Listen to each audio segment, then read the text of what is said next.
Hello everyone and welcome back to another episode of What the Flop. Today's episode is going to be talking about The Shawshank Redemption, written by Stephen King and directed by Frank Darabont. By the power vested in me by the state of Maine, I hereby order you to serve 2 life sentences back to back, one for each of your victims.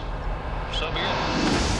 A banker, Andy Dufresne, starring Tim Robbins, is accused of killing his wife and her secret lover and is in for a lifetime sentence in the Shawshank prison. To start off, if you haven't seen this movie already, you are in for an emotional ride. This film is an incredible film, and back in 1994 when it was initially released, it had a huge competition from films such as Pulp Fiction and Forrest Gump, and these two films gave a hard time for The Shawshank Redemption to really achieve success in the box office, and throughout the years, people kept on acknowledging The Shawshank Redemption, and this is what made the movie even grow more. And in my opinion, Stephen King is a brilliant mastermind. Moreover, in the mid-90s, Morgan Freeman was in his glory days in 1994 with The Shawshank Redemption, and in 1995 with the film Seven, which I feel was one of his greatest performances of all time. This film showed an incredible friendship between Red, which is Morgan Freeman's character,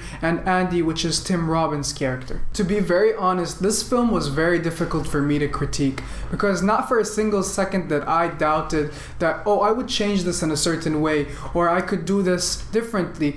But actually, this film is perfect in its own way, and I wouldn't change anything about it. I think that the script is top-notch. Stephen King is a mastermind. In addition to that, the cinematography in this film was made by the great Roger Deakins, even though he didn't use any creative aspects that lit the set, but he wanted to show the lighting in the genuinest way possible, and he achieved that and grasped the audience attention. One more thing to add about Tim Robbins, I actually think that he gave the performance of his career in this film, and I don't actually feel that he could ever top that in any of the other films that he worked on. Not to forget that this film had outstanding character development, soothing narration from Morgan Freeman, and an incredible film score. And on top of all of that, Roger Deakins was a cinematographer, the writer was Stephen King. I don't think you can get a better movie from that. So I would honestly rate this film a 10 over 10. And as always guys, thank you so much for watching, and I'll see you guys next week.